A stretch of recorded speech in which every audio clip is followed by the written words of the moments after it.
नमस्कार दोस्तों, मैं हूं प्रियदर्शनी सिंह और आप देख रहे हैं खुलासा न्यूज। चुनाव आयोग ने आज 2019 के चुनाव का आगाज कर दिया है। मॉरल कोड ऑफ कंडक्ट यानी कि आचार संहिता लगा दी गई है। आइए हम जानते हैं कि आचार संहिता होती क्या है।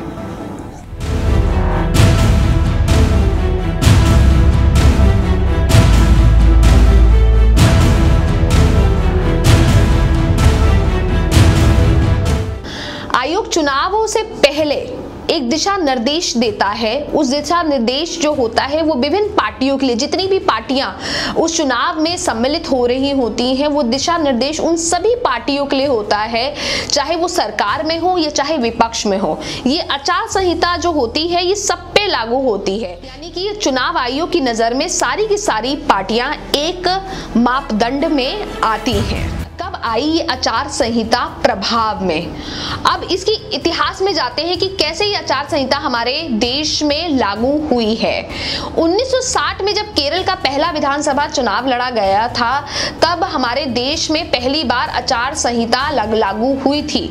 और इससे हुआ ये था कि पूरे केरला विधानसभा में चुनाव जो हुआ था बहुत ही निष्पक्ष तरीके से हुआ था और चुनाव आयोग के लिए चीजें बहुत ही आसान हो गई थी।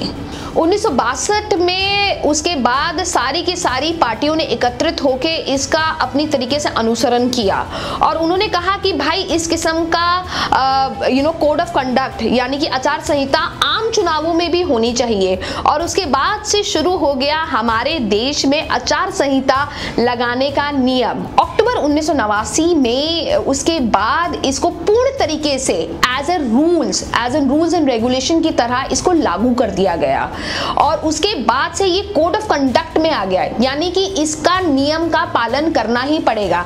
इससे फायदा ये सत्ता में रह रही पार्टियों को इससे लाभ ना मिले और इसलिए इसको as a moral role of conduct बना दिया गया। इसका मतलब कि आचार संहिता को आपको मानना ही मानना है।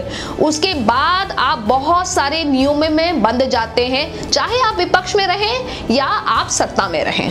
क्या लगता है इस प्रतिबंध में? इस प्रतिबंध में कुल मिला के 8 चीजें आ रही हैं। अगर आम भाषा में समझाया जाए कि कोई भी सत्तारूढ़ी पार्टी कोई भी घोषणा या कोई भी मन लुभावन योजनाएं उसके बाद नहीं दे सकती हैं, जिससे कि जनता उनकी तरफ अट्रैक्ट हो, उनकी तरफ आकर्षित हो और उनको वोट करे।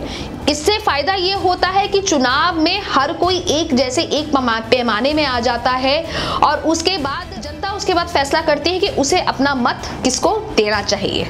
चुनावों में जीत की संभावनाओं को बढ़ाने के लिए आप किसी भी सरकारी मशीनरी का इस्तेमाल नहीं कर सकते हैं और साथ ही आप कोई भी सरकारी खजाने से अपने चुनाव के लिए कोई भी पैसा यूज नहीं कर सकते हैं। ये साफ साफ चुनाव आयोग ने इस कोड ऑफ कंडक्ट यानी कि आचार संहिता में बोला है। अब शायद आपको ये वीडियो देख के समझ में आ ही गया होगा कि आचार संहिता का क्या मतलब है। इसका मायने बहुत बड़ा है। इसका मायने ये है कि अब कोई भी जो भी सत्ताधारी पार्टी है वो कोई भी लुभावने वादे नहीं कर सकती है। आप उनके पिछले कामों से उन्हें देखिए कि उन्होंने काम कैसा किया है और उसके बाद अपना फैसला दीजिए और वोट देना बिल्कुल मत भूलिए। अगर आपको ये वीडियो अच्छा लगा है तो इस वीडियो को जरूर लाइक करिएगा, शेयर करिएगा और सब्सक्राइब करिएगा हमारा चैनल और देखते रहिए खुलासा न्यूज।